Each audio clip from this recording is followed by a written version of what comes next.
Nung nakaraan naglabas ng sama ng loob si Bronny. Teka, ibang Bronny pala yon. Pero si Lebron at si Bronny ang unang father and son duo sa NBA. At sila din ang unang father and son duo na merong kinaharap na kaso.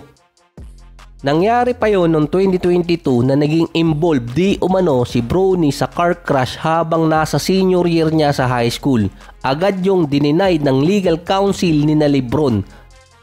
Ito kasi yung naging allegation sa kanila na naging involved sila at nag-cause ng long-term damage sa dalawang babae. Undisclosed injury at ongoing treatment pa yung dalawa. Kakaiba lang talaga dahil hindi masyota si Bronny or kahit sinong NBA player, kasuhan na lang para easy money. Base kasi doon noong 2022 nangyari yung sinasabing aksidente sa highway. Final ang kaso October 23, 2024, isang araw after ng sina Bronny at si Lebron ang naging unang father and son duo.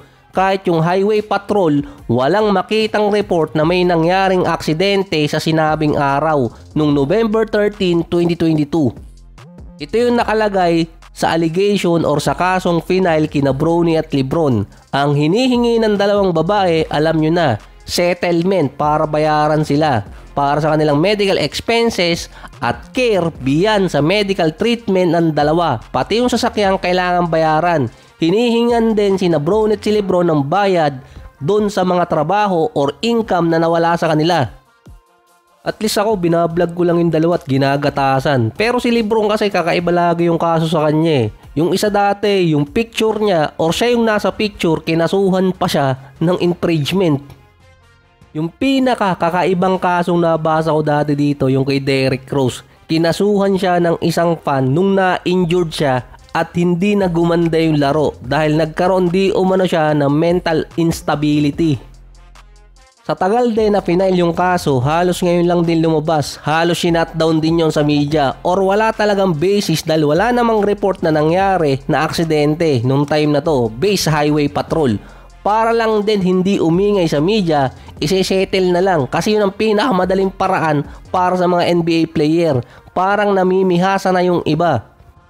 Katulad na lang na nangyari dito kay Patrick Beverley at sa Milwaukee Bucks na kinasuhan ng isang fan ng Pacers dahil nung binato ng bola ni Beverley sa live TV habang nasa series ng Pacers at Bucks nung nakaraan. Humihingi din ng settlement dahil di umano naapektuhan ang buhay niya at mental state. Kaya minsan yung NBA player di rin ako magtataka sa mga report na suplado sila kapag nasa public at wala sa kanilang game. Isang mali mo lang, pagkakaperahan ka talaga. Hindi pa daw natatapos yung record ni na Bronny at Lebron. Sila din ang possible, pwera usog, the father and son duo sa playoffs. Mataas ang ranking ngayon ng Lakers sa standing. Si Bronny may assurance pa sa lineup ng Lakers sa postseason dahil naka-guaranteed contract pa rin siya. Buti na lang wala sa US yung kamukha niya, baka nakakasuhan pa rin. Nag-a-average si Bronny sa G League ng 18 points, 4 rebounds at 4 assists per game. So hindi man siya makalaro sa Lakers, magiging target naman siya ng mga lawsuit or kaso para sa pera. Ganun halos kasi ang nangyayari ngayon sa mga player.